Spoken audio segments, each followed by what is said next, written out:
Ven, Espíritu, ven.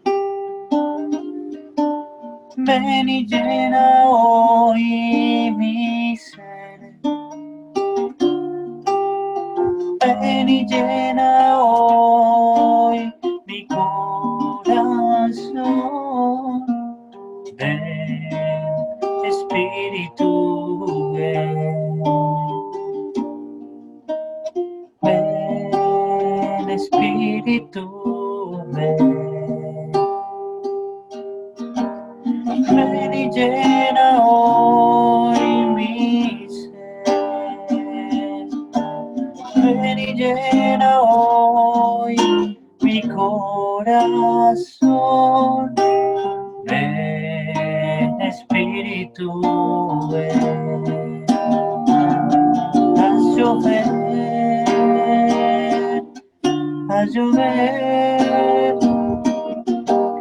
Ríos de agua viva, haz llover. Haz llover, haz llover. Ríos de agua viva, haz llover.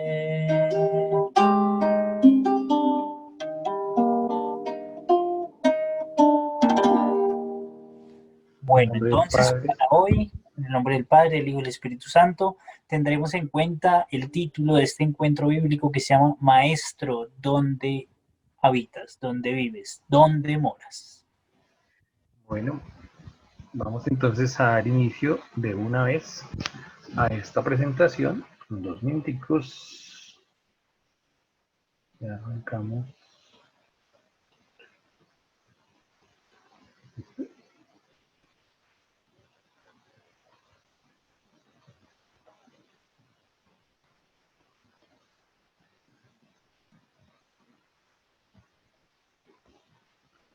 Bueno, entonces hoy vamos a visitar, porque es una muy breve visita, pero es profunda, espero que sea, el Evangelio según San Juan. Y vamos entonces a ir, como lo decíamos hace un ratito, lo anticipaba Andy, Maestro, ¿dónde moras? No sé si están viendo la presentación, si ven el título ¿dónde moras o no? Me da la sensación de que... Sí, Marito, ahí se ve. Ok. Entonces, listo. Entonces, vamos a entrar al Evangelio según San Juan, que es el último de los evangelios que se escribe. Y quisiera hacer aquí una cosita, decirles una cosita que es bien interesante, bien interesante. Lo primero que nos trae a Jesús no es un libro, no es algo escrito. La tradición, que significa transmisión, se hace de unas personas para otras, de unos que fueron discípulos o apóstoles de Jesús a los que fueron sus siguientes discípulos y de ellos así sucesivamente. Con el tiempo, esta tradición oral que pasó de generación en generación como algo valioso, o sea, no pasó como cualquier cosa, y eso me gustaría que lo pensáramos bien. No pasó como simplemente un chisme, no pasó como una historia, no pasó como una aventura. Pasó como algo que cambió vidas, pasó como algo que comprometió, cambió vidas, hizo cambiar a muchas personas que descubrieron en ese camino verdades para sus vidas, verdades profundas, que descubrieron en ese camino un rostro nuevo de Dios. Entonces, este evangelio es como el champán de todos, es decir, aquí este es el que está más madurado de todos, y por ende entonces es el más profundo, el más trascendente, el más espiritual.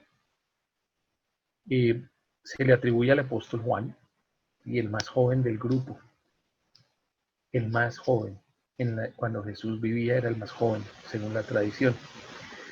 Y es diferente a los otros porque es como los otros son como Marcos es como la cuajada, aunque eso bueno, pero sí.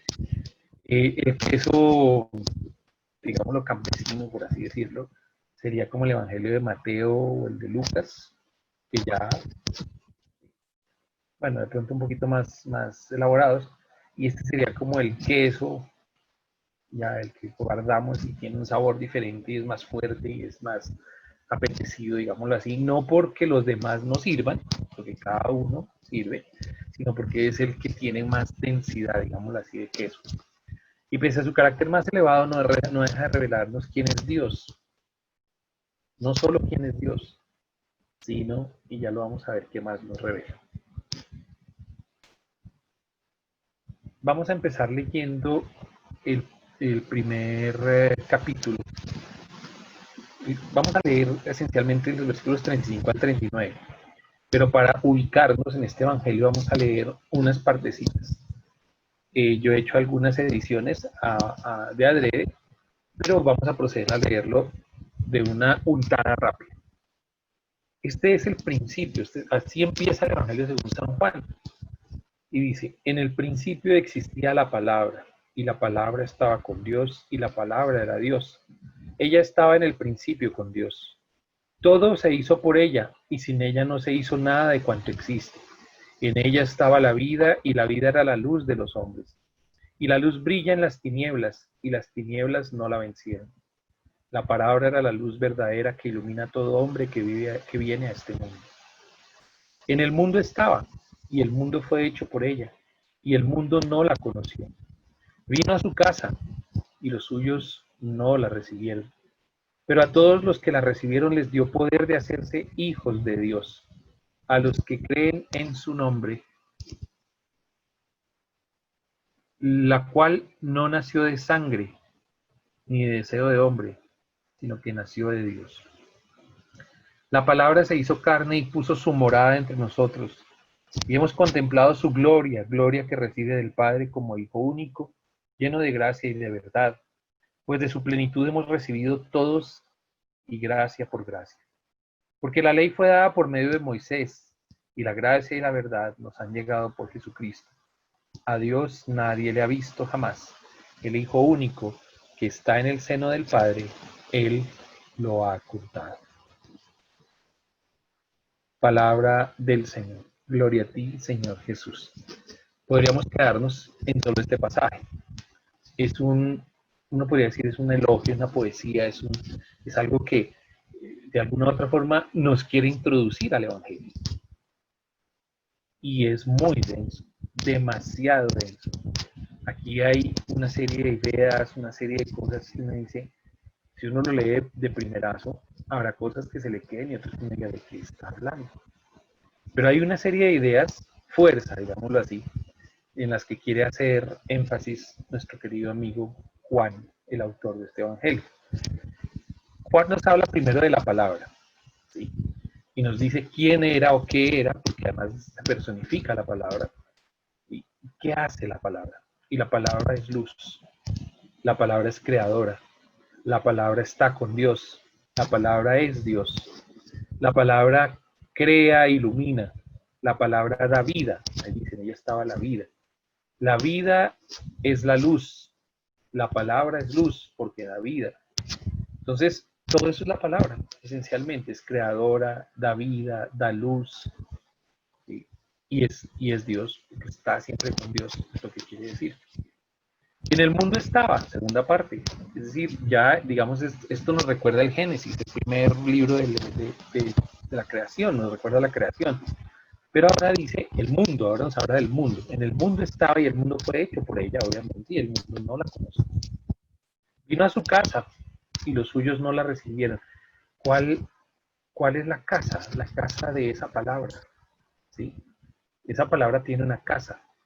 Vino a su casa y los suyos no la recibieron. Acordémonos de esta ideita de la casa. Y no fue recibida. Ella vino a la casa a donde esperaba que fuera recibida por los suyos y no la recibieron. Pero aquel que la recibe, aquel que recibe a la palabra que viene, aquel que le da acogida en su casa. Y acordémonos que la casa, en la mentalidad hebrea, y esto no cambia en este evangelio, la casa es mi interior, no solo es donde yo habito, Yo digo mi casa, cuando digo mi casa, no solamente estoy hablando de mis cuatro paredes, de mi techo, de mi cuarto, de mis puertas, etcétera. Estoy hablando de mi interior, de mí mismo. Y a todos a los que lo recibieron, viniendo esta palabra a su casa, les dio poder esta palabra para hacerse hijos de Dios. ¿Por qué? Porque es creadora. ¿Sí? Hacerse hijos de Dios a los que creen en su nombre, lo cual no nació de sangre ni de ese hombre, sino que nació de Dios. O sea, para explicar un poco qué significa ser hijo. Aquí no hay, para ser hijo no hay necesidad de cosas como deseo de sangre, carne, etcétera. No. Y la palabra se hizo carne. ¿Ah? Vino a los suyos y se hizo carne. Y puso su morada entre nosotros. Está en medio de nosotros. Y hemos contemplado su gloria, la gloria de la palabra. Claro, porque es creadora, es como Dios. Y la gloria que recibe del Padre como Hijo único, lleno de gracia y de verdad. Aquí podríamos quedarnos. Pero aquí nos está diciendo unas cosas. Ya la palabra parece que no es la palabra, sino que ya empieza a tomar forma, una forma diferente. ¿Sí? Puso su morada entre nosotros. Es un Hijo único del Padre, lleno de gracia y verdad, pues de su plenitud hemos recibido todos gracia por gracia y gracia por gracia. O sea, nos está diciendo que esa palabra que estaba como por allá, no se sabe dónde, vino a los suyos, pero además ya parece tener cara, tener como cuerpo, estar como encarnado, se hizo carne y está entre nosotros. Y algunos, los que la hemos recibido, hemos contemplado su gloria. ¿Y qué es contemplar su gloria? A nosotros a veces se nos olvida un poquito qué significa la palabra gloria. La palabra gloria en hebreo significa peso. Es la misma palabra de peso. ¿Y por qué peso? ¿Sí? Porque si algo más grande que yo, que pesa más que yo, me aplasta, quiere decir que es más grande que yo. ¿Sí? Esa es la idea. Yo soy una cosa pequeña, así como cuando uno ve una hormiga y yo soy grande, tengo un gran peso, puedo poner el pie encima de ella y aplastarla. ¿Sí? El peso es como esa capacidad que tiene el otro de poderse sobre mí y dejarme sin respirar hasta matarme, pues si se quiere. Pero también es la capacidad que tiene de ser grande, es la idea de grandeza, ¿sí? Algo es más grande entre más pesado sea. Esto es como una idea muy natural que tenemos. Una montaña es grande porque es pesada, ¿sí? Y, y Dios es grande, Dios pesa, Dios tiene gloria. ¿Y qué significa que Dios pese? Significa que yo soy pequeño frente a Él, que yo no peso, como pesa Dios. Y entonces es cuando yo descubro en mi caminar que aquí hay un misterio grandísimo. Si Dios pesa, si Dios es grande, ¿qué hace Dios viniendo a mi casa o a la casa, ¿sí? A su casa y viniendo a tomar forma, carne humana, si lo humano es pequeño? Él es el grande. Aquí ya empieza a decirnos cosas que uno queda como, oye, no, barájamela despacio. No vamos a explicarlo todo, como les dije yo, pero ya hay cosas bien interesantes.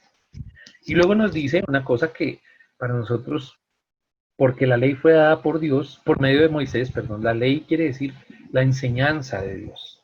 O sea, lo que Dios enseñó, Moisés nos lo dio. Pero la gracia, ¿y qué es la gracia? ¿Sí? Porque una cosa es la gloria y la otra es la gracia. La gracia es aquello que recibimos sin haber hecho el esfuerzo, el mérito para recibirlo. Es como un regalo, se podría decir un regalo. Pero esa gracia que Dios da no es otra cosa sino Él mismo, su propia vida, la vida divina, la vida de Dios. Entonces, gracia por gracia, la gracia y la verdad, el regalo de Dios, algo que todavía no hemos entendido que puede ser, ¿sí? Pero que vamos dilucidando que es una cosa que Dios da y la verdad nos han llegado. No lo teníamos, no teníamos la gracia, no teníamos regalo de Dios gratuito. Nos ha llegado y ahora le pone nombre, Jesucristo. Ahí está compuesto de dos palabras, por Jesús Cristos, por Jesús Cristos, por Jesús que es el Cristo. Y aquí nos está diciendo de quién está hablando finalmente. de este Jesús, que además es el Cristo, el elegido, el enviado, el nombrado. Las esperanzas todas que se tenían antes, que no las vamos a ver acá, pero que se confunden con las nuestras. Nuestra esperanza de vivir en paz, con amor, con paz, de vivir una vida más plena, más satisfactoria, de buscar nuestra trascendencia. Todo eso lo trae Cristo, el ungido, el Mesías. Esa es la misma palabra, en español el ungido, en griego el Cristo, en hebreo el Mesías. Y aquí se presenta como una sola palabra, en español Jesucristo, pero ya es una confesión de fe. A Dios nadie lo ha visto.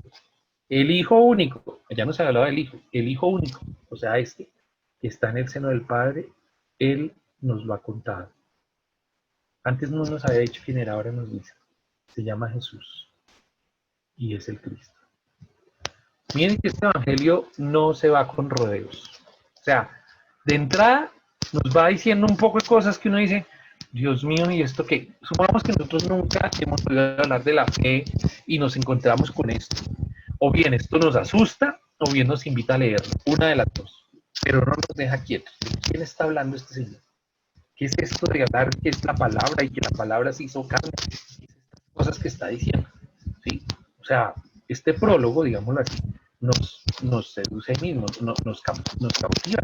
Yo tengo que leer de qué está hablando este señor, porque o bien está loco y está delirando y está diciendo un poco de cosas locas, o bien está diciendo algunas cosas que son interesantes y vamos a ver qué dice. Entonces el Evangelio de Juan va directo al grano. Eso es lo primero que les quiero decir. No quiere decir que porque lo he leído rápido no lo podamos leer despacio. Y leyéndolo despacio vamos a encontrar unas perlas y unas cosas profundísimas con las que empieza el Evangelio de Juan.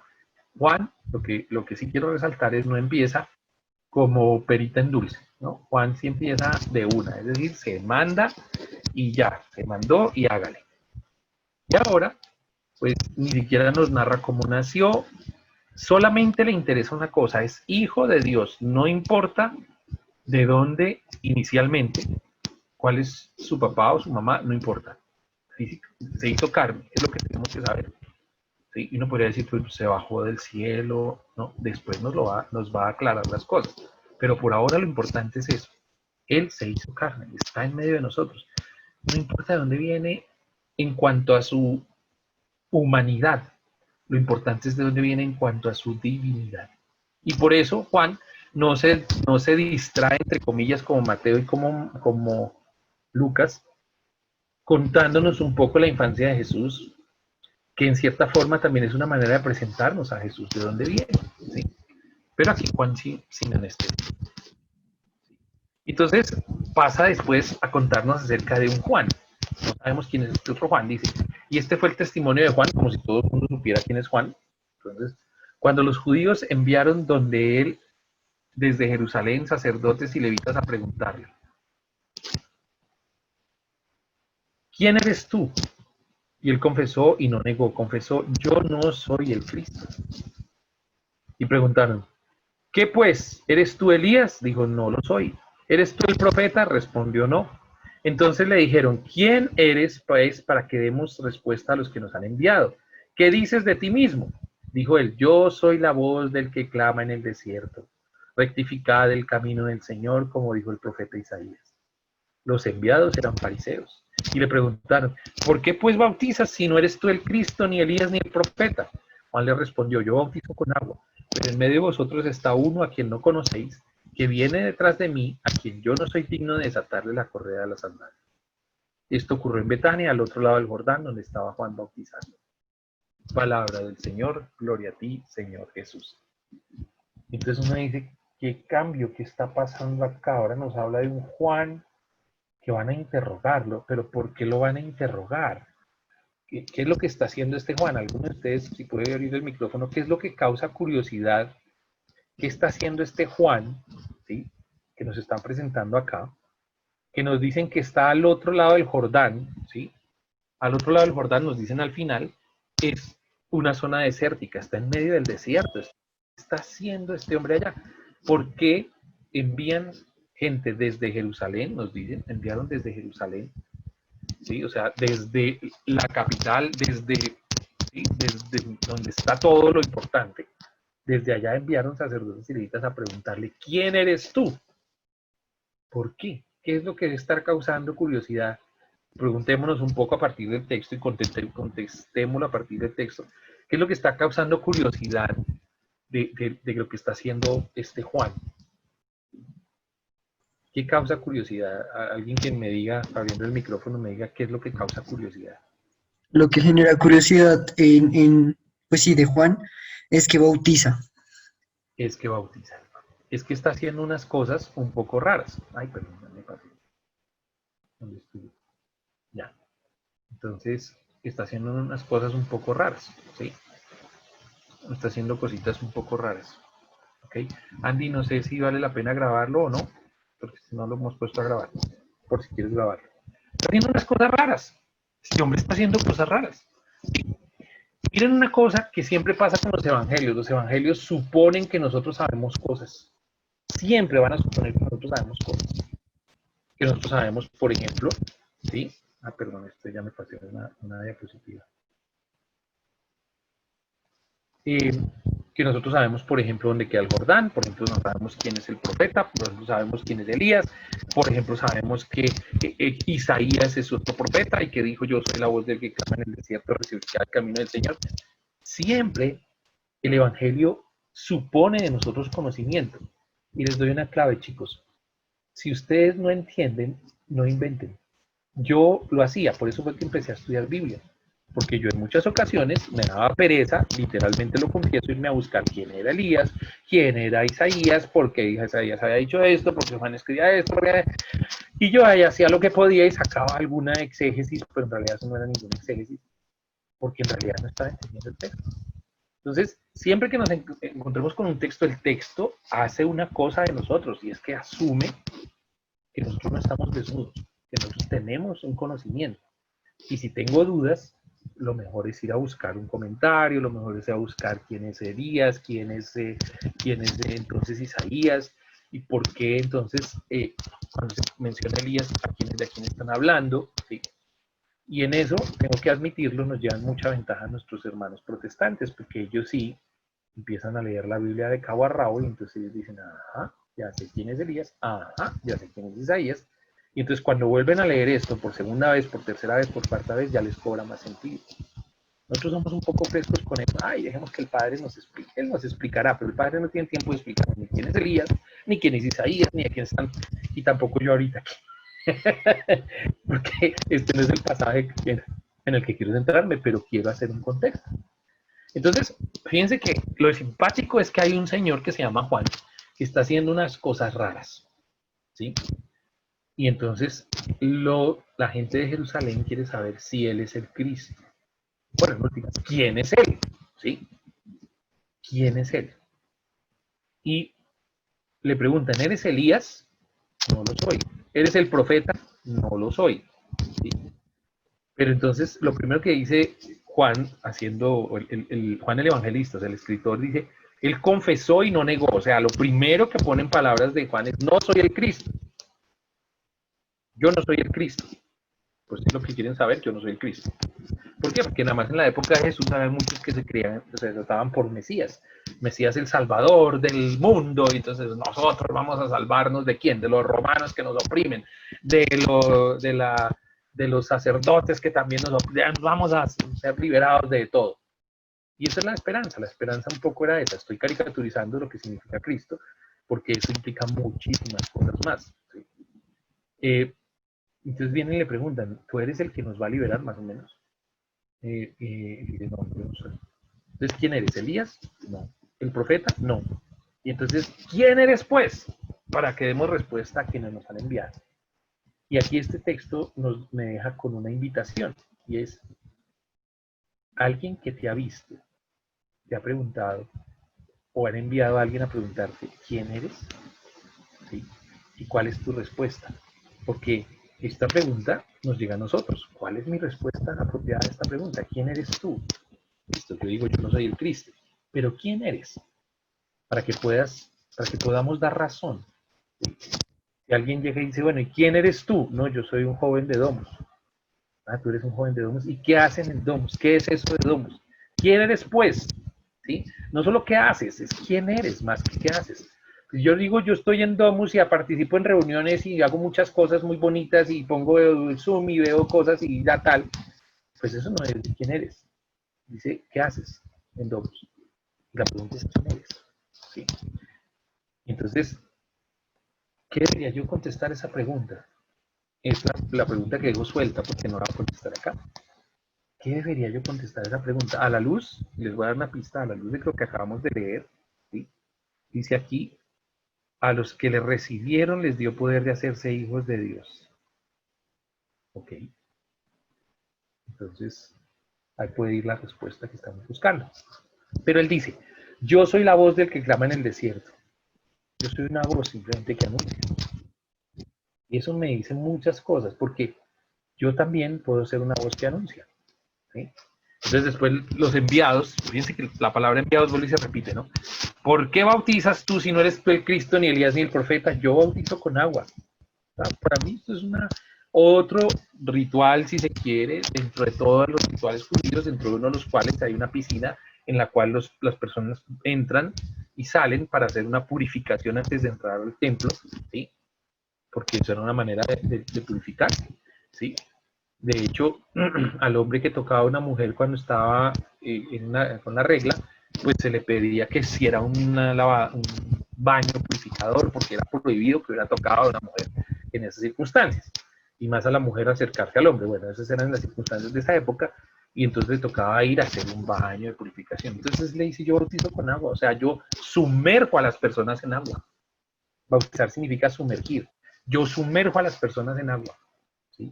Pero detrás de mí hay uno, dice, detrás de mí viene uno, de quien soy digno de desatarle la correa de la sandalia. ¿Qué tiene que ver que detrás de él venga otro? O sea, como quien dice, ¿ustedes quieren saber quién es el Cristo? Yo no lo soy. Yo solamente echo agüita.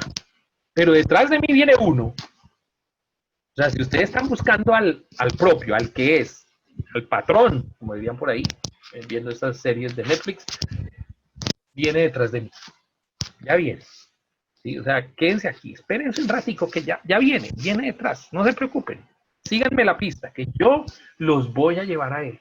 Esto es bien, bien bonito. La labor de que hace este hombre es que van y le preguntan qué es lo que hace, ¿sí?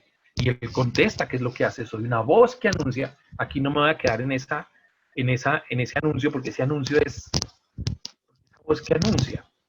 ¿Anunciar qué? ¿Qué es lo que clama? ¿Qué es lo que anuncia? ¿Sí?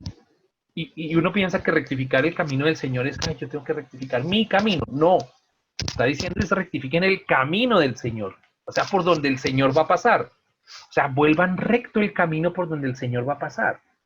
¿Y cuándo pasaba eso? Cuando había una victoria y un rey victorioso pasaba por un camino. Entonces, muy probablemente han visto las fotos del Campo de Elíseos. Ese es el caso típico de una copia de lo que se vivía en la antigüedad, un camino recto que pasa debajo de un arco de un triunfo. El arco del triunfo se construye porque alguien ganó, triunfó, y por esa avenida van a pasar los triunfadores, esa avenida es recta. Preparen, rectifiquen el camino del Señor, no el de ustedes, no el de ustedes, el del Señor. ¿Sí? ¿Y cómo será el camino por donde pase Dios? Eso debe ser una avenida, mejor dicho, hay que correr montañas, hay que correr de todo. Y esto ocurrió en Betania, etc. Y luego sigue el texto. Al día siguiente ve a Jesús. Aquí sí apareció Jesús en carne y hueso. Del que nos habló Juan al principio, aquí sí aparece. Y nos dijo que él era la palabra hecha carne, nos dijo un poco de cosas. Ya las expectativas son, ¡apareció! Entonces este era el que él estaba hablando, que viene detrás de él. Y dice, he aquí el Cordero de Dios. ¿Qué significa eso? Que quita el pecado del mundo. ¿What? ¿Cuál Cordero? No estamos hablando... O sea, fíjense cómo el Evangelio de Juan va haciendo aparecer ideas y uno dice, un minuto, y usted donde me estaba hablando de un Cordero, ¿sí? Pero que son ideas que se supone nosotros tenemos, ¿sí? Y cuando se habla del Cordero, entonces hay varios momentos en que en el Antiguo Testamento se habla de un Cordero. Está el Cordero que reemplazó a Isaac cuando su padre Abraham lo iba a sacrificar. está el cordero que en la Pascua, o sea, en el Éxodo, cuando los judíos salieron de Jerusalén, salieron de Egipto, mataban un cordero y con la sangre pintaban la puerta para que el ángel exterminador que pasaba por ahí no les hiciera daño. Y se comían eso, además. Entonces, la celebración del Cordero recuerda la celebración de la Pascua, que es la liberación de los judíos de Egipto. Está el Cordero expiatorio, el que carga con los pecados y se manda por allá que se pierda. Y bueno, y los corderos que se inmolan para pedir perdón. Los corderos son corderos, el cordero es aquel que se inmola para que seamos perdonados. ¿No? Interesante. Y aquí el cordero de Dios. ¿Ah? ¿Cómo así? Dios tiene un cordero. O sea, él va a sacrificar un cordero, pero si no tiene que sacrificar corderos porque él es santo. Pero entonces, ¿qué es lo que va a hacer con este cordero? Entonces queda uno como que quita el pecado del mundo. Sí, los corderos quitan el pecado del mundo, pero entonces este va a ser el que va a quitar el cordero del mundo como un cordero. ¿Por qué es un cordero? Entonces fíjense que ya desde el principio del Evangelio uno queda como, oh, esto es como, está diciendo muchas cosas. Y no lo vamos a mirar todo con detalle, vamos a mirar en detalle, espero no pasar lo que verdaderamente importa. Y yo no le conocía, pero he venido a bautizar en agua para que él sea manifestado en Israel. ¿Sí? De pronto las personas todavía estaban ahí, como les digo, aguanten un ratico, que yo sí viene detrás de mí, el que ustedes están buscando detrás de mí, de pronto estaban, ¿sí? Puede que sí, puede que no. Yo no le conocía, pero he venido a bautizar en agua para que él sea manifestado en Israel. O sea, yo era el que lo antecedía, el que no solamente anunciaba, pero yo estaba preparando un camino recto para él. ¿Cómo estaba haciendo ese camino recto Juan el Bautista? ¿Sí? ¿Cómo era que las personas lo buscaban? ¿Por qué lo buscaban? Porque si hubiera sido una sola personita ahí parada bautizando a un gato, pues vale 5. Si vinieron a preguntarle era porque muchas personas venían a buscar ese bautismo. Y ya se había oído por todos lados. Allá hay un señor, por allá en donde nace el río Bogotá, no me acuerdo cómo se llama, no sé el nombre. Allá hay un señor bautizando. ¿Así? ¿Cómo así? Y no, es que ya llenó la finca de él, hay colas para bautizar. ¿Cómo así? ¿Qué es esa cosa? Vamos a preguntar quién es. ¿Sí? Pero este está en el desierto, no está en donde nace el río Bogotá. Pero algo así. O sea, su fama era, o sea, este hombre tenía que tener fama para que fueran a buscar. Y Juan dio testimonio diciendo, he visto, entonces ahora Juan dice, he visto al Espíritu que bajaba como una paloma del cielo y se quedaba sobre él. De nuevo repite, yo no le conocía. Pero el que me envió a bautizar con agua, o sea, él también es un enviado. El que me envió a bautizar con agua. Ustedes son enviados a preguntarme a mí quién soy. ¿Yo? ¿Sí? Hubo uno que me envió antes que ustedes. Me envió a mí a bautizar con agua. Me envió a mí a hacer todo esto. Y me dijo, ese que me envió me dijo, aquel sobre quien veas que baja el Espíritu y se queda sobre él, ese es el que bautiza en Espíritu Santo. Ese es el que hace lo mismo que tú, pero ya no lo hace con agüita. ¿Sí?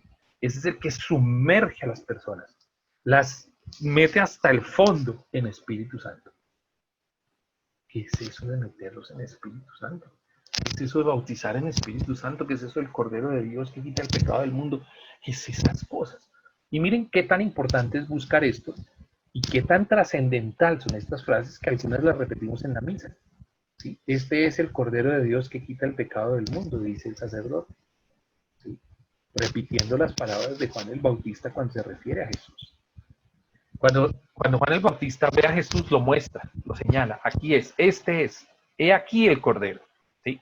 Cuando el sacerdote levanta la hostia consagrada, dice, aquí está el Cordero, lo muestra también. Pero yo también puedo mostrar al Cordero. Yo lo puedo señalar, este es, este es.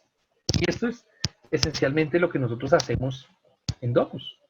Nosotros anunciamos y señalamos, pero tenemos que hacerlo bien. Y Juan es el primer modelo que nos aparece aquí. Juan es el primer modelo que nos aparece aquí. Él se sabe enviado. Él no se sabe, él no dice, yo no soy el Mesías, yo no soy el que salva. Aquí yo no soy el que salva. Yo solamente anuncio y sumerjo en agua. Pero hay uno grande que viene detrás de mí que hace cosas más grandes. No solo sumerge en agua, sino sumerge en el Espíritu Santo. Yo lo he visto, dice Juan, Juan, y doy testimonio de que estoy mostrando, el que digo que es el Cordero de Dios, es el elegido de Dios. Otra palabrita por ahí, el elegido de Dios. Dios mío, ¿de qué está hablando este hombre? El que era, ay, Dios santo, hablaba que era la palabra, que no sé qué, y ahora que que es el cordero y que viene detrás de él, y ahora nos dice que es el elegido de Dios. Eso, en oídos de un judío, es fundamental. Todo lo que acaba de decir Juan está cargado de Antiguo Testamento. Por eso, muchachos, nosotros tenemos lo que se llama la tradición. Hay una herejía que consiste en decir, no, ¿para qué leo el Antiguo Testamento? ¿Para qué lo entiendo? ¿Para qué lo analizo? Si eso es viejo, eso es de otras generaciones. Gente que sacrificar hasta ahí, que es esa locura. Gente que dice que pasó por la mitad de un mar, gente que dice que pasó por un desierto, gente que dice que llegó a Jerusalén, gente que dice que conquistó una tierra, gente que dice que... ¿Y eso qué tiene que ver conmigo? Pues es que yo no puedo entender quién es Jesús si yo no me empapo de una tradición que me llegó, de algo que recibí. No es que del cielo llegó, ay, Dios, Jesús, ay, apareció Jesús. No. Por eso, además, todos los que dicen que por allá Jesús fue, es que Jesús seguramente se fue a la India a aprender cosas de la India, porque es que esa India es muy buena. En la India se enseñan muchas cosas. Y hoy estamos muy de moda con eso, ¿no? Hoy es, paz, amor. Hagamos yoga, me siento lleno de amor, rodeado de amor y de paz. Hoy no le voy a hacer a los demás lo que no quiero que me hicieran a mí, lo que quisiera que me hicieran a mí, ¿sí? Etcétera, etcétera, porque estoy rodeado de un baño de amor, soy un ser de luz. Exactamente. Ahí estamos pintados. Pero resulta que Jesús no es eso. Jesús no es el mar de amor, Jesús no es el mar de paz, Jesús no es sentirme bien, Jesús es más que eso. Ha sido esperado, ¿sí? Yo no sé, ninguno de nosotros tiene la experiencia. Yo creo que el primero que va a tener la experiencia de todos los que estamos sentados aquí, espero sea pronto, de tener un hijo va a ser Andrés, muy probablemente, así, y ojalá así sea y Dios lo permita, hijo o hija, ¿sí? Él va a experimentar con André lo que significa esperar, ¿sí? Porque de verdad, alguien que nos puede decir lo que significa esperar es una mamá que espera a su hijo. ¿Nosotros sabemos esperar? No, nosotros desesperamos. 5 minutos. ¿Cuánto va Mario ahí hablando? Ya 45 minutos hablando, ¿no? Que haga rápido, porque yo no tengo tiempo para esperar. ¿Sí? Es esperado. Y en ese sentido, hay como la espera de la vida. ¿Quién vendrá? ¿Quién es este? ¿Qué cara tendrá hoy con todo lo que tenemos de equipos médicos? Ya sabemos hasta el sexo del bebé, si va a ser grande, chiquito, cabezón, narizón, de todo. No, esto mejor dicho, ya sabemos todo antes de que nazca. Pero no, la espera es, ¿quién es este? ¿Quién es este? Y si nos damos cuenta aquí, estamos asistiendo a un bautismo, en el sentido de, bueno, bautismo, a un nacimiento, en el sentido de que se nos está presentando a alguien que es el elegido, el esperado. ¿Y quién es? Entonces, así como un bebé, como un papá, una mamá, cuando ven la cara de su bebé experimentan una alegría gigante y lo reciben en sus brazos. Y voy a decir una cosa que va a parecer feísima, pero es así. Uno cuando nace es feo. Y así sea el niño más feo del mundo. Ay, se parece a quién será, parecerá. ¿Sí? Cuando uno está recién nacido, está inflamado, no tiene forma. Pues si nació por parto natural, ¿no? Si nació por el otro parto, pues no, tiene más carita. Pero si nació por parto natural es feo. Pasa el tiempo y empiezo a ver, y se parece a... Miren, la sonrisa no es la del papá, es la del abuelo, es la de la abuela. Empiezo a encontrar cómo que está aquí viene de... Es parte de lo que trajo, de lo que yo soy. Yo también soy tradición, porque mi cuerpo yo no lo pedí, mi lenguaje yo no lo pedí, mi manera de comportarme como colombiano yo no la pedí, me viene como tradición, ¿sí? Y los genes que tengo yo no los pedí, me vienen como tradición, me los entregaron, la mitad mi papá y la otra mitad mi mamá, ¿sí? Y bendito sea Dios, llegaron completicos y eso dieron a un Mario Reina que es irrepetible. Entonces yo soy fruto único de una tradición. Jesús es fruto único de una tradición. Muchachos, si nosotros no valoramos esa tradición, si nosotros decimos, es que yo quiero cambiarle cosas, a mí me parece que es que Ah, es que eso de la Virgen María no, eso bórrelo. ¿Qué estamos haciendo? Siendo evangélicos, porque los evangélicos son los únicos que dicen, a mí no me hablen de nada sino de la Biblia, lo demás, la tradición, bótela, quítela, eso no me interesa. Pero resulta que la Biblia misma es producto de la tradición, ¿sí? Un minuto, entonces, como si yo dijera, borren a mis abuelos, mis tatarabuelos, que solo quiero a mis papás. Oye, pero un minuto, tus papás son lo que son y son como son por tus abuelos. Entonces, cálmate y no empieces a echar hacha porque estás cortando árboles que no te corresponden. Entonces, eso les quería decir, porque lo que les quiero que ustedes se den cuenta es que aquí hay una espera. Lo que Juan está diciendo es, este que les voy a mostrar no es cualquiera. Y entonces, claro, cada vez está generando más expectativa en quién es este. Juan, ¿sí? Este Juan que está aquí, ¿sí? Que en otros evangelios se llamará Juan el Bautista, porque se la pasa bautizando, empieza haciendo algo y empieza generando es como el partero, ¿sí? Es como el doctor que ayuda a la mamá a dar a luz, ¿sí? Aquí está ese del que hablé, que es todo esto lo que dijo, la luz, la palabra, el lleno de gracia, el lleno de... Pero además está lleno del Espíritu Santo, porque se le quedó encima. Y además no solamente eso, sino es el único que es capaz de meternos y sumergirnos en el Espíritu Santo. Ay, Dios mío, ¿qué es este Señor? ¿Quién es este? ¿Quién es este Jesús? ¿Sí? ¿Quién es este? Yo no estoy entendiendo todavía nada. ¿Sí? Y entonces ahí llegamos al otro, perdón, ya me pasé, al texto que quería que leyéramos el día de hoy. Otra vez, tercer día. Tercer día. Primer día, interrogatorio. Segundo día, Jesús aparece. Tercer día, otra vez aparece Jesús y otra vez está Juan. Pero aquí hay una diferencia. Leámoslo bien. Al día siguiente, Juan se encontraba de nuevo allí con dos de sus discípulos. Fijando la vista en Jesús, fijándose en Jesús que pasaba, dice, he aquí el Cordero de Dios. Los dos discípulos le oyeron hablar así y siguieron a Jesús. Jesús se volvió y al ver que le seguían les dice, ¿qué buscáis? Ellos le respondieron, Rabí, que quiere decir maestro, ¿dónde vives? Le respondió, venid y lo veréis. Fueron pues y vieron dónde vivía y se quedaron con él aquel día. Era más o menos la hora 10. Andrés, el hermano de Simón Pedro, era uno de los dos que habían oído hablar a Juan y seguido a Jesús. Este se encuentra primeramente con su hermano Simón y le dice, hemos encontrado al Mesías, que quiere decir Cristo, y le llevó donde Jesús. Jesús, fijando su mirada en él, le dijo, tú eres Simón, el hijo de Juan. Tú te llamarás Cefas, que quiere decir piedra. Palabra del Señor. Gloria a ti, Señor Jesús. ¿Qué cambia aquí? Cambió que Juan ya no está solo, ¿sí? Juan ya no está solo. Esta versión que les estoy mostrando aquí es una versión, no digamos mejorada, porque esa no es la palabra, sino cotejada con el original en griego y entonces un poquito corregida para que el vocabulario sea el más apropiado, ¿sí? Entonces dice que al día siguiente Juan se había puesto en pie. Puesto en pie, ponerse en pie es estar firme, y eso tiene que ver, la palabra amén, tiene que ver con estar firme. Cuando ustedes dicen amén, lo que están diciendo es estoy firme en esto que creo. Soy un radical, señora, soy radical, soy radical en esto que creo, ¿sí? Estoy firme en esto. Y estar firme es estar de pie, ¿sí? No estar echada, ay, yo sí creo, no,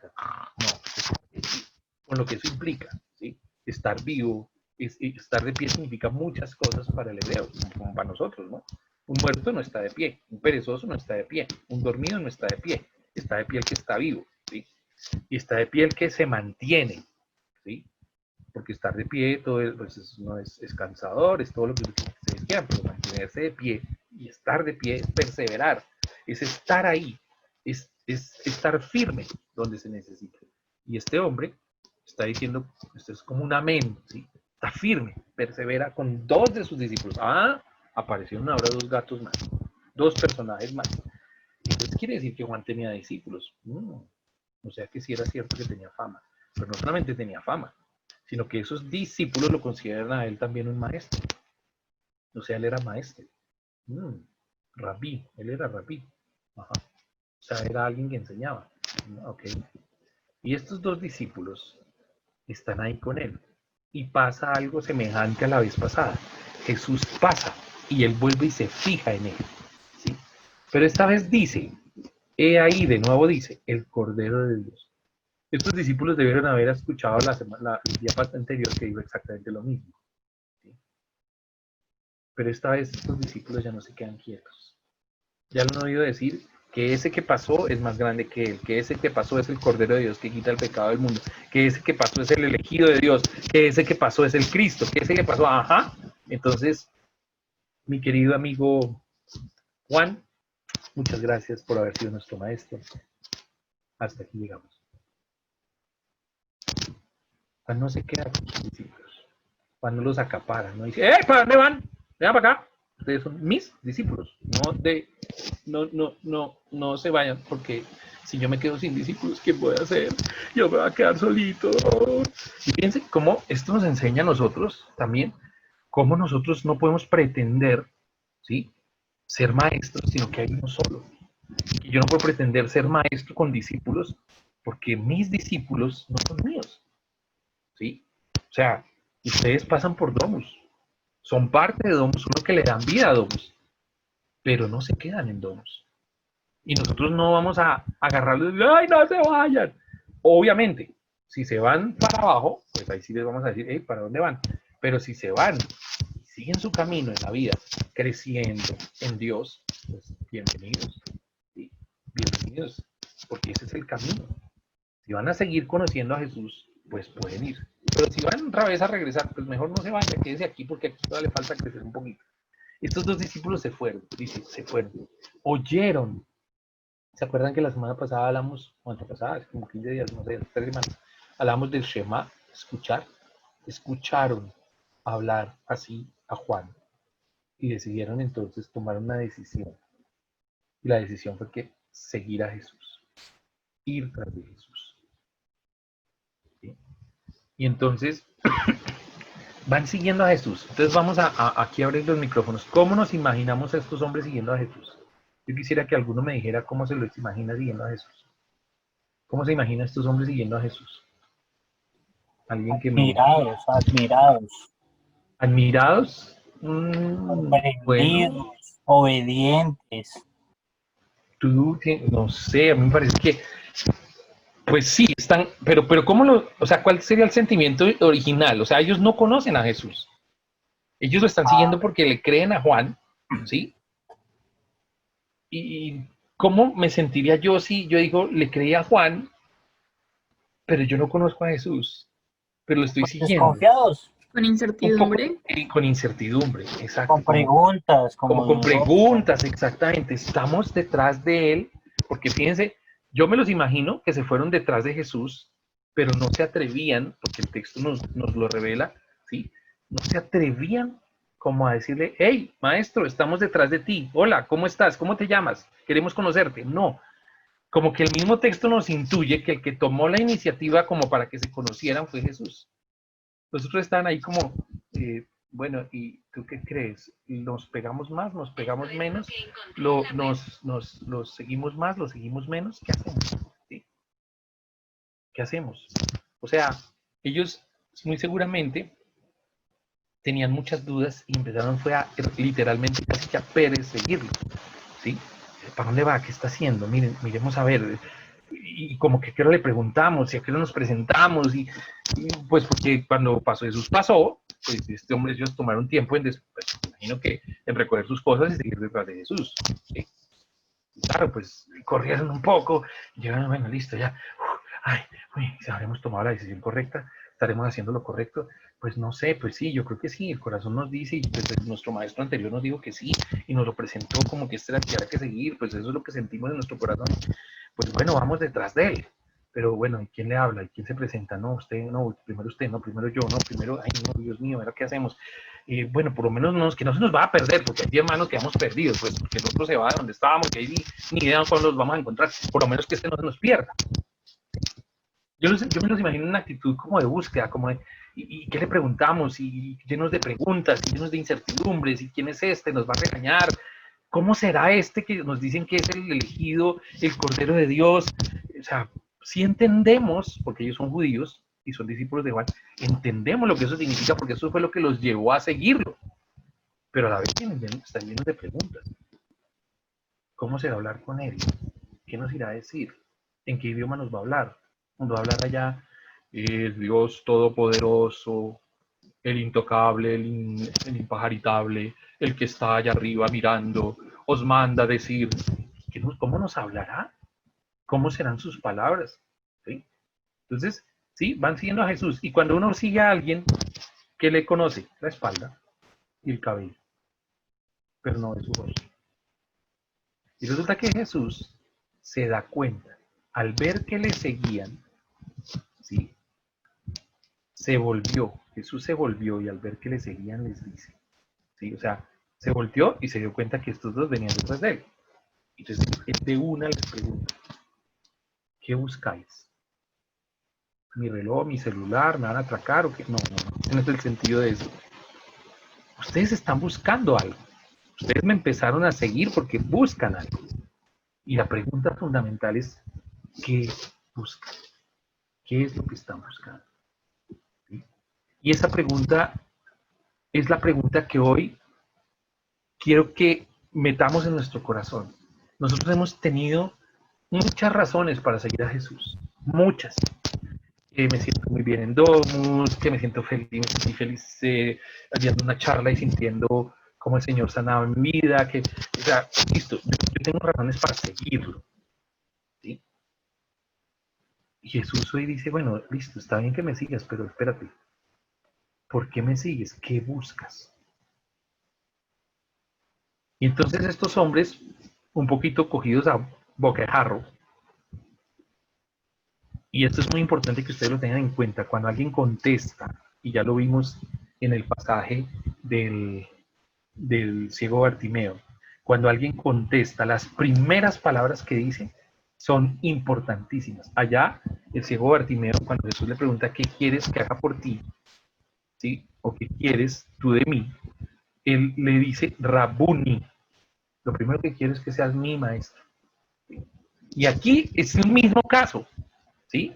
Jesús pregunta y los dos discípulos contestan, Rabbi, maestro, maestro. ¿Sí? Por eso Juan lo traduce, porque pues, esta palabra es arameo. ¿Sí? De hecho, no es arameo, esta sí es hebreo.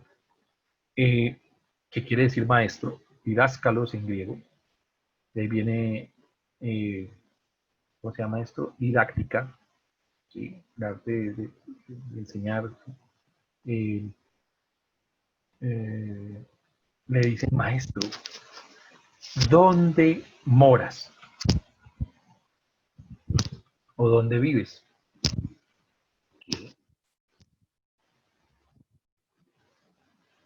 La pregunta, bien, pero la respuesta, si yo tuviera a Jesús que se voltea y me pregunta, ¿qué buscas?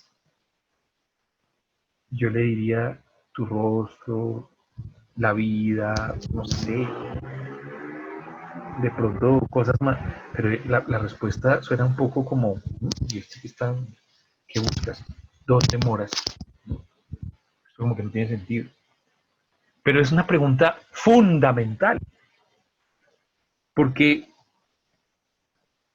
la vida me define, o la vida define dónde vivo, pero dónde vivo, o cómo vivo también, porque ese dónde implica todo eso, implica mi vida. ¿Sí? Nosotros vivimos en Colombia, eso nos implica ser colombianos, eso nos tiene una cierta manera de pensar, tenemos unos problemas comunes, unas situaciones comunes porque vivimos acá. Mis hermanos, pese a ser colombianos, viven fuera y ya ellos no tienen esto en común. Saber dónde vive alguien significa tener cierta... ustedes no le dan su dirección a nadie, bueno, a no ser que sea un amigo, ¿sí? Bueno, se crea un empleo, pero bueno, no estamos hablando de esto. No dicen dónde viven, ¿sí? A nadie, a nadie. Normalmente es algo que se guarda uno. ¿Para quién? Para el círculo más cercano. Entonces, es decir, preguntarle a Jesús, ¿dónde moras? Es decir, también queremos ser de tu círculo, queremos ser de los próximos a ti, queremos estar cerca a ti, queremos saber dónde encontrarte, porque si sabemos dónde vives, queremos saber dónde encontrarte, dónde buscarte cuando te necesitemos. ¿Sí? Esa pregunta, esa respuesta no es de locos, es una respuesta muy profunda, así como la pregunta de Jesús. Así es que esto me invita a mí, nos invita a todos a pensar, yo sé dónde mora Jesús, yo sé dónde vive Él, para yo poder buscarlo, para yo poder estar cerca cuando lo necesite, porque quiero ser de esos que saben dónde vive Él, porque si yo sé dónde vive, yo voy a ser cercano a Él. Eso es todo lo que implica aquí, ¿sí? En esa época no había Waze, ni Google Maps, ni nada de ese estilo, ¿sí? Entonces no le están pidiendo la dirección exacta. Ah, yo vivo en la calle Esperanza con la avenida Vida, sí, en la casa de El Evangelio, piso Paz, puerta Amor. Ok, muy bonito. Y no es la dirección, ¿sí? Y entonces, sorprendentemente, yo me imagino que para estos hombres, Jesús de una, sin rodeos. No les pregunté, ¿y para qué quieren? ¿Y por qué quieren? ¿Y por qué? No, él entendió la respuesta, perdón. Entendió la profundidad de esa respuesta. A esa pregunta profunda correspondió una respuesta profunda, no es una respuesta cualquiera. Y entonces esa es la respuesta que me va a dar Jesús cuando yo le pregunte, Señor, la verdad, yo no sé dónde vives. La verdad, sí, estoy en Domus, escucho de vez en cuando las charlas, pero participo en retiros, canto, oro. El Señor, ¿dónde vives? No lo sé. ¿Dónde vives, Señor? Y Él me va a contestar, ven y lo verás. Ven, ¿sí? O sea, ven. Venías detrás de mí, ahora con mayor razón, ven para que veas, ¿sí? Y dice el texto que vieron dónde moraba, o sea, vieron, no solamente está digamos, lo simpático del asunto es que no solamente está el preguntar, tener una respuesta, sino ir y ver, que eso significa cada vez más cerca, ¿sí? Yo le puedo decir a Andrés, ¿dónde vives? Y Andrés me dice, ven y lo verás. Y entonces me abre la puerta y me dice, mira, si ves, allá queda la cocina, aquí queda el comedor, allá queda mi cuarto, aquí queda la sala, y pues listo, ya viste dónde vivo, chao, que te vaya bien. Y cierro la puerta y me despide. Y digo, sí, ya sé dónde vive. Ya vi dónde vive. Vieron dónde moraba. Pero aquí dice, no solamente vieron, moraron donde vive. ¿Moraron dónde? ¿Sí? Miren, ¿dónde moran? ¿Dónde moras? Vieron dónde moraba y moraron donde él. ¿Sí? ¿Dónde moras? ¿Dónde moras? ¿Moras dónde? Miren, está insistiendo 3 veces que es importante morar. Saber dónde mora Jesús, ver dónde mora Jesús e ir a morar donde él mora. Donde él vive. ¿Dónde vive, Señor? Ven y miras dónde vivo. Y vive donde mí. ¿Vivir dónde? ¿Sí? Como les dije yo puedo entrar en la casa de Andrés y quedarme a vivir en donde Andrés. ¿Sí? Pero la casa significa también la persona. Y aquí lo que está diciendo es vivir en Jesús. Era más o menos la hora de decir a las 4 de la tarde. Eso nos revela que a las 4 de la tarde ya se iba a oscurecer, ya no había posibilidad de regresar de ningún lado. Entonces se quedaron a vivir con él, en él, donde él. Cuando a mí me dicen, si a mí me dijeran que Jesús va a venir, o que yo voy a ir a la casa de Jesús y que Él me va a recibir, yo lo primero que empiezo a pensar es, Dios mío, porque eso lo tenemos metido ya en la cabeza. Yo le voy a confesar todos mis pecados. Yo, mejor dicho, no, yo no quiero ir donde Él porque de pronto Él se pone bravo yo lo voy a decepcionar, yo no soy digno de entrar en la casa de él, y empezamos a sacar todas las excusas, pensando, imaginándonos cómo es eso de ir a vivir donde Jesús. No solamente ir a ver, sino que Él me diga, quédate, porque es lo que les digo, a las 4 de la tarde, quédate. Y yo no voy a la casa de Jesús, como hacemos muchas veces, yo el primero, a la casa de alguien, ¿no? Tan bonito este cuadro, este no le sale con este cuadro, y estas cortinas no, puedo escoger las más bonitas. Y esta, y ese Cristo que tiene allá, que es cristiano, este cuadro que puso aquí, pues no sé, ¿esto qué es? No, uno muchas veces empieza así. Pero lo bonito es, y esto me hace acordar de una vez que fui a la casa de André, y André me mostraba los cuadros que están colgados en la pared, y me decía, mira, estos son los cuadros que mi abuelo pintó. Ah, son los cuadros de tu abuelo. Eso da una trascendencia, eso cambia la mirada, ¿sí? Yo entro rapidísimo y miro, y salgo y digo yo, no, esos muros de esa casa parecen un museo. Pero debe ser que les gusta vivir en museos. No, es que son los cuadros de mi abuelo. Mira, este vaso me lo regaló mi mamá. Esta cosa Y entonces empiezo a sentir que hago parte de la vida del otro. Vivir o ir a la casa de otro me hace sentir parte de la vida del otro. Y seguramente comieron, seguramente cenaron, porque eran las 4 de la tarde. Y allá se cena antes de que se oscurezca, ¿sí? Por aquello de que pues hay que ahorrar aceite, ¿sí? No ahorramos luz para nada, pero en aquella época prender un salemín o algo era, y hay que ahorrarlo. Entonces, claro, se pudieron haber quedado hablando hasta tarde, pero eso significa hablar, comer, compartir, estar. Cuando en las charlas de Domus hablábamos de yo soy el banquete del que amo. No se nos olvide eso. Jesús es el banquete del que recibe, de aquel que viene a su casa. Y lo chistoso es que se nos había dicho en versículos anteriores al que lo recibe. Pero resulta que el que está recibiendo aquí no soy yo. El que me está recibiendo es él. ¿Cómo así? Entonces, no soy yo el que tengo que invitarlo a la casa, sino es él el que me invita. Wow, espérenme un segundo.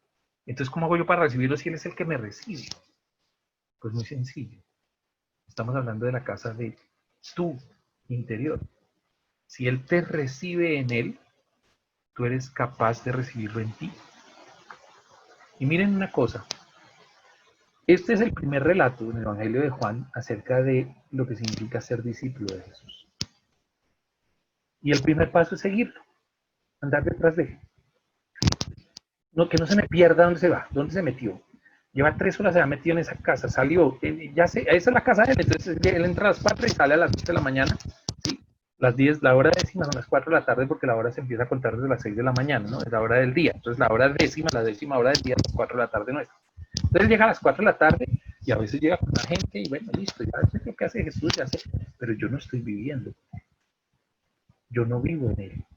Yo simplemente sé quién es él, porque me lo dijeron, sé dónde vive, sé qué hace, porque yo lo percibo. Yo soy como el detective privado, no pierdo los respiros de Jesús. Ese es el primer paso. Pero el Evangelio según San Juan nos invita a un segundo, que el mismo Jesús nos invita a partir de nuestra inquietud, porque Él ve esa inquietud, pero él si te está viendo que lo estás persiguiendo, Él se voltea y te pregunta, ¿qué buscas? Y este es el momento donde puedes decirle, Señor, busco estar cerca de ti. Porque yo experimentaba en todos momentos donde he estado cerca a ti, en el Santísimo, en una situación que viví, he estado cerca a ti, quiero estar cerca a ti. ¿Dónde vives? Yo quiero vivir. Es que estar cerca es vivir, ¿sí? Porque si estoy cerca de alguien todo el tiempo, estoy viviendo con. Uno no puede decir, si Andrés y Andrea se van a casar, ¿sí? Que están cerca y no viven juntos. O sea, son matrimonio, pero no viven juntos. O sea, ¿cómo así? No, tienen que vivir juntos. Tienen que estar cerca el uno del otro, al lado de. Vivir al lado de. ¿Sí? Andrés va a decir, no, yo ya vi, Andrea, la vi, digamos que vive ella, y ella me vio como es que yo vivo, pero partimos la casa por la mitad. La mitad es donde yo hago las cosas con ella, y la mitad es donde ella hace las cosas, porque nosotros vemos cómo vive el otro, dónde vive el otro, pero solamente, o sea, el dominio de ella es la cocina. Y Andrea dirá, no, no, señor, mi dominio no es la cocina. Y Andrés dirá, mi dominio es el estar. Ahí está la televisión, la guitarra y todo eso. Y pues hay sitios que... No, no, no, no. Vivir, entrar en, es compartir todo, hasta el baño. Compartir todo. Entonces no solamente se trata de ir a ver la casa donde vive Jesús, voy a ir a ver. Esa es la segunda parte. Voy a ir a ver. Voy a ir a ver cómo es que vive Jesús, dónde vive. Y de ahí me sigue, de ahí sigue de ver, ¿sí? Cuando Jesús me empieza a contar, mira, esto es, y hablar no solamente de su casa, sino de él, que es la casa a la que él me invita. Entonces no me queda más que el tercer paso, quedarme a vivir con él. En el Evangelio según San Juan, creer no es una cuestión de seguir. Yo sigo a Jesús porque yo creo en él. No, no, no, no. Yo moro en él, yo vivo en él porque yo creo en él. Creer es vivir en, vivir con, vivir al lado de. En el Evangelio según San Juan, siempre que ustedes lo lean, cuando Jesús diga creer, ¿sí? Está diciendo el que vive conmigo, el que no es solo el que me sigue, ese es el que empieza. No es solo el que va y mira, ¿sí? El que cree no es solo el que me sigue, no es solo el que mira, el que cree de verdad es el que vive conmigo. Y nosotros ponemos mil excusas. Y una de ellas es, ¿cómo es posible que Dios quiera, Jesús quiera, que yo viva en Él? ¿Cómo es eso de vivir en Él? ¿Sí? ¿Cómo es vivir en Él? Y nosotros pensamos, no, yo no puedo vivir en Dios porque yo soy un pecador, porque yo cometo muchos errores. Ay, no, nosotros somos los que salimos corriendo, él tiene la puerta abierta. Nosotros los que decimos, no, yo prefiero solamente ir a mirar. Yo miro más.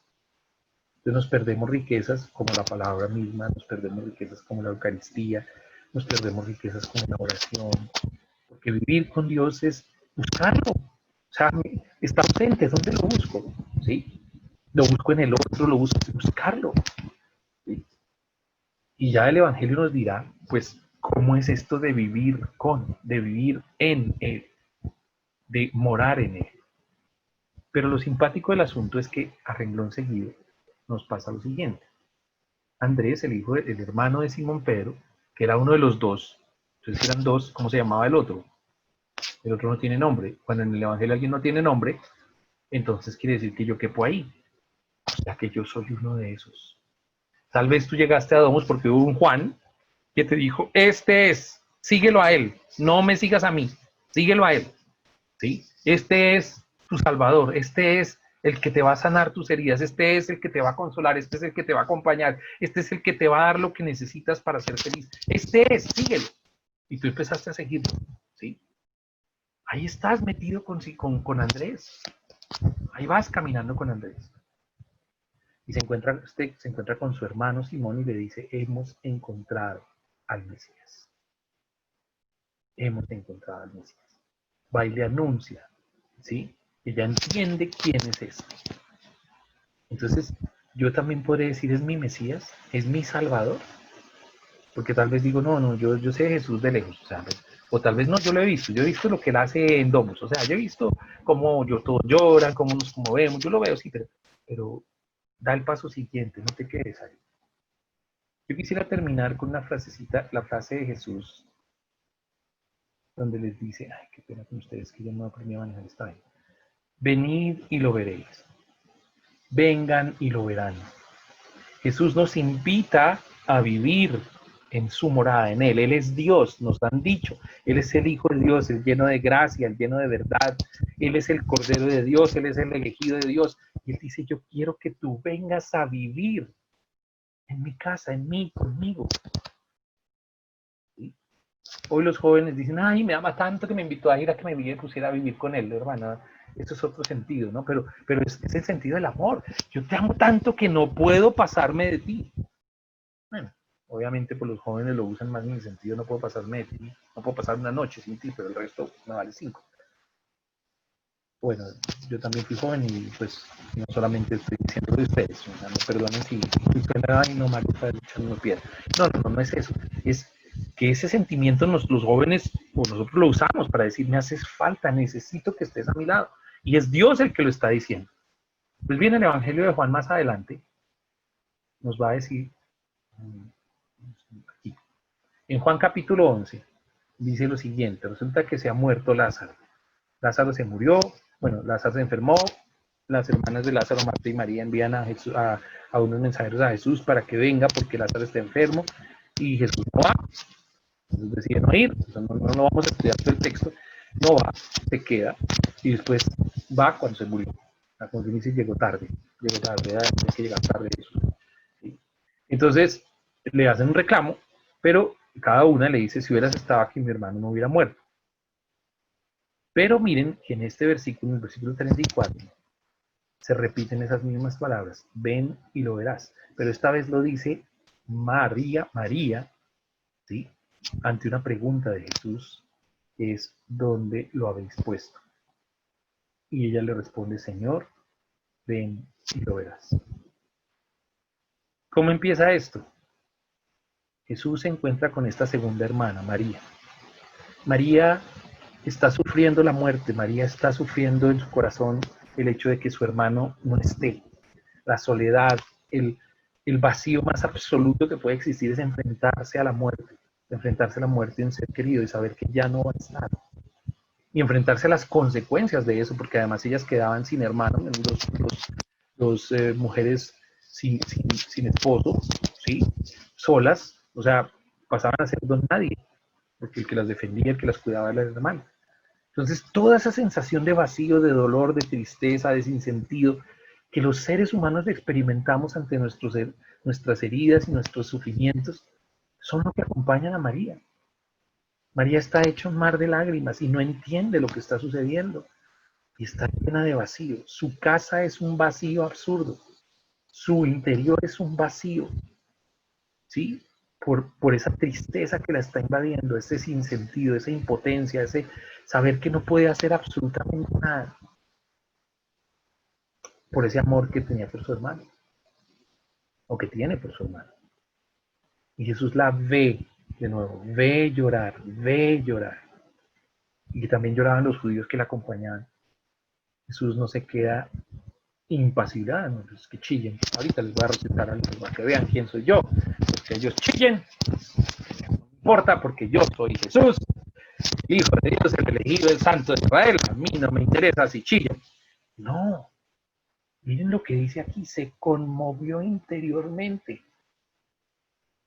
Jesús es capaz de conmoverse interiormente. Y aquí hago un vínculo con Domus. Jesús se conmueve, nuestro Padre se conmueve interiormente. Es Splagnisomai, se conmueve, siente con el otro, siente ese vacío, ese dolor, esa tristeza. Y pregunta, más o menos, ¿dónde ya no vive porque está muerto? Y ya tuvieron que haberlo puesto en algún lado porque no se pudo ir caminando él porque está muerto. ¿Dónde lo habéis puesto? ¿Dónde está ese muerto? ¿Dónde está? ¿Dónde está? Está en el mundo del vacío. Está en el mundo del sufrimiento de sus hermanas, particularmente de María. Jesús pregunta dónde lo habéis puesto. Y ella le contesta, ven Señor, y lo verás. Lo mismo que él le dijo a sus discípulos, vengan y lo verán. Ahora es el hombre en su estado más sufriente, más doloroso, más vacío. En boca de María, esta mujer que le dice, no es María la Virgen, no, es María que le dice, la hermana de Lázaro, que le dice, ven y lo verás. Y Jesús va. Él va a vivir también donde María. Y le dice, y dice el versículo 35, y Jesús se echó a llorar. Jesús no llora por Lázaro. Jesús no está llorando porque Lázaro, su amigo, se murió. ¿Sí? A renglón seguido se dirá que los judíos decían, ay, miren cómo llora, está llorando, tanto quería a su amigo. Y los judíos en el Evangelio de Juan son los que no entienden nada de quién es Jesús. Ellos no entienden nada de quién es Jesús. Entonces ellos dicen, eso que está llorando por eso. ¿Por qué entonces está llorando? ¿Alguien me quiere decir por qué está llorando? Si alguien todavía está ahí. ¿Por qué Jesús está llorando? Creo que eso lo habíamos hablado la vez pasada y era porque él también siente como ese dolor que ella está sintiendo, como, es que no sé cómo decirlo ahí, como esa parte, Exactamente. bueno, como esa parte humana y que él también siente con nosotros, entonces por eso. Exactamente. Entonces miren una cosa que es lindísima, que nos revela el Evangelio. El Dios en el que creemos no es un Dios ajeno a nuestra vida. No es un Dios que está, ven te invito a vivir aquí en mi casa y ven te invito a vivir en mí. Entonces, pero pues de malas tú porque yo no voy a ir a vivir. Yo no voy a entrar, yo no voy a estar contigo, no. Tú eres el que tiene que estar conmigo, yo no voy a estar contigo. Es increíble saber que Él siempre está y que la forma en que me va a hablar no es ajena a cómo estoy, a dónde estoy, a lo que hay en mi casa. ¿Sí? Jesús no se presenta como aquel que viene con una gran verdad avasalladora y tienes que convencerte y te convence a punta de discursos y de palo de pronto, de darte bibliazos. ¿Sí? No. El, el camino de Jesús es el de vivir con nosotros, en nosotros, porque nosotros vivimos en Él. Pero nosotros vivimos en Él y Él vive en nosotros. De hecho, es el gran misterio de la encarnación. Al hacerse hombre, pues ya comparte nuestra naturaleza humana, ¿sí? Preservando la divina, comparte con nosotros la humana, ¿sí?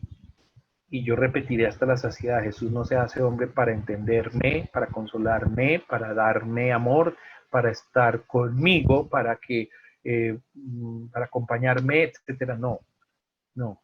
Jesús se hace hombre para que yo pueda vivir en él, es decir, yo pueda tenerlo a él como modelo cuando esté triste, ¿sí? Pues te voy a tener a él como modelo de cómo enfrentar mis sufrimientos, enfrentar mi dolor, mi tristeza, mi soledad, aquellas cosas que me hunden y con las que me hundo. Él es capaz de meterse allá y estar allá y decir, esta te saco, pero se echó a llorar. O sea, lloró se alegró sufrió estuvo ¿con quién? Conmigo también, conmigo.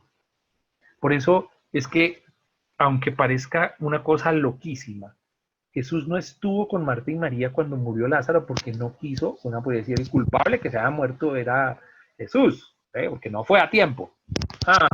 Pero es que en ese proceder, y Jesús de hecho sabía que pues lo que iba a hacer era volver a la vida a Lázaro.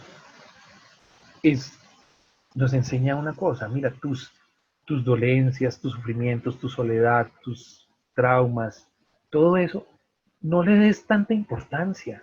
Sí es importante, pero es más importante que Él esté. Porque si tus traumas están sin Él, si tus escapes están sin Él, si tus dolores están sin Él, si tú simplemente lo invitas a que vea la cara bonita tuya, pero la fea no, pues creo que de alguna u otra forma ahí hay algo que hace falta. Y entonces la invitación para esta noche es, o la mensaje, yo creo que esta noche es, primero, ¿qué tipo de discípulo soy? ¿Todavía estoy quieto allá? ¿Ni siquiera soy discípulo? O bueno, yo puedo decir que sí, persigo a Jesús, lo persigo, voy a misa, rezo un rosario, lo persigo, pero Él va por allá y yo lo sigo, yo sé dónde está, yo sé que yo puedo ir al Santísimo y Él está ahí, yo sé que sí, yo sé dónde está, o sea, tengo su dirección. Yo he ido a mirar, sí, yo he visto porque yo estaba en Domus y yo también me he sentido conmovido y yo lloro y sí, o sea, yo sé, yo he visto dónde vive él, he visto el sagrario, he visto, ok, pues muy bien, pero creo que no has visto muchas cosas y tú has compartido con él. ¿Y qué es lo más importante de todo? ¿Que yo lo persiga o que yo vea dónde vive o que yo comparta con él? ¿Cuál de los tres será el más gratificante?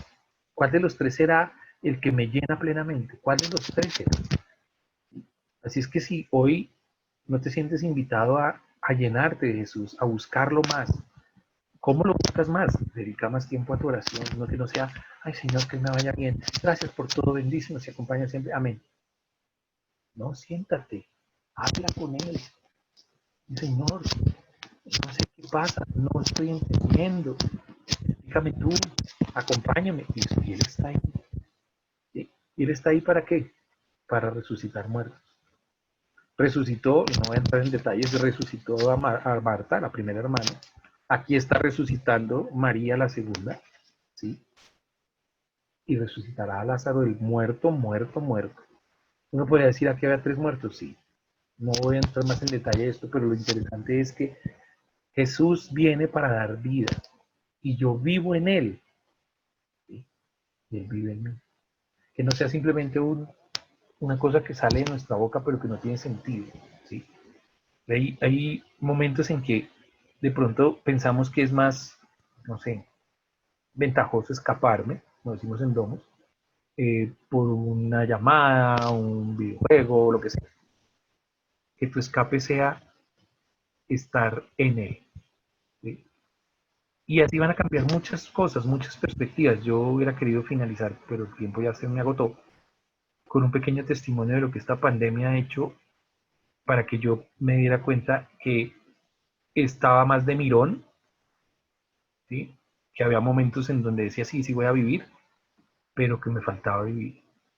Y sí, no quiere decir que uno, ay, no salió perfecto Mario, ahora prendamos una velita porque San Mario ahora sí, la pandemia, gracias a la pandemia salió San Mario. No, es darme cuenta que hay mucho que caminar y sentir esas ganas de no parar de caminar, de seguir, de conocer más porque no se acaba, ¿sí? De seguir leyendo de él, de seguir diciendo, bueno, ¿y dónde aprendo, por ejemplo, qué es el Cordero de Dios? ¿Por qué se decía eso? ¿Qué me enseña eso a mí? ¿Por qué es el elegido? ¿Por qué? ¿Qué significa todo eso para mí en la vida práctica, en mi vida, en mi ser? Aprender a callar para no generar problemas, peleas, pero también aprender a hablar con el corazón. Todo eso es vivir con Jesús y es un camino de aprendizaje. Muchachos, no nos baste ser la voz que todo el mundo pregunta, sino que eso sea el final del camino, o sea, que nos busquen y nos pregunten por qué estamos viviendo con Jesús. No porque lo seguimos, no porque vemos, sino porque Él vive. Y eso es, para nosotros creyentes, es fundamental. Él vive y yo vivo. O sea que si Dios no lo quiera, pues yo no quiero que sea así, pero pues Él será el que decide. Si alguno de nosotros se va por esta pandemia, no muere, está en Él.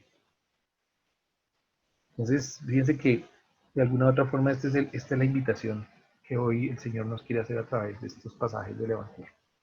Bueno, muchachos, muchas gracias. Espero que Dios nos permita llevar esto a la vida, hacerlo vida, y que este camino nunca, nunca sea siempre a partir de esa pregunta que buscas. Que siempre nos repita, ven, ve, mira y mora. Ven, mira y vive. Bueno, muchísimas gracias. Termino con la oración del Padre Nuestro, una oración de cierre para encomendarnos al Señor y que esta semilla que Él sembró hoy en nuestro corazón empiece a dar frutos. No se quede simplemente en una, entre comillas, sesión de Biblia.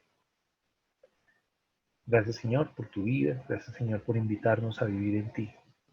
Permítenos, Señor, libremente, en la libertad, decir sí, queremos ir a vivir en ti. Porque tú, Señor, cada vez que te invitamos a que vivas en nosotros, lo haces. ¿Quién más puede conocer mejor nuestras heridas, nuestros sentimientos de soledad, de tristeza que tú? Permite, Señor, que no nos quedemos solamente en ellos. Que nuestra vida no sea un llanto continuo y eterno, sino que sea la alegría de estar contigo, en tu presencia, a pesar de esos momentos que vendrán, que nos pondrán en situaciones límite. Gracias, Señor. Padre nuestro, que estás en el cielo, santificado sea tu nombre. Venga a nosotros tu reino. Hágase tu voluntad así en la tierra como en el cielo. Danos hoy nuestro pan de cada día. Perdona nuestras ofensas, como también nosotros perdonamos a los que nos ofenden. no nos dejes caer en tentación y líbranos del mal. Amén. Alégrate, María, llena eres de gracia, el Señor es contigo. Bendita tú eres entre todas las mujeres, y bendito es el fruto de tu vientre, Jesús. Santa María, Madre de Dios, ruega por nosotros los pecadores, ahora y en la hora de nuestra muerte. Amén. Gloria al Padre, al Hijo y al Espíritu Santo, como era en el principio y siempre por los siglos de los siglos. Amén. Amén. Retomo las palabras de Andrés. Seamos discípulos que alegremente y felizmente, así sea lleno de preguntas, seguimos obedientes. Seguimos y vivimos obedientes con el Señor. Gracias. Dios los bendiga. Tu fidelidad es grande, tu fidelidad incomparable es. Nadie como tú, bendito Dios. Grande es tu fidelidad. Tu misericordia es grande. Tu misericordia incomparable es. Nadie como tú, bendito Dios. Grande es tu misericordia. Tu amor por mí es grande. Tu amor por mí incomparable. Nadie como tú, bendito Dios. Grande es tu amor por mí.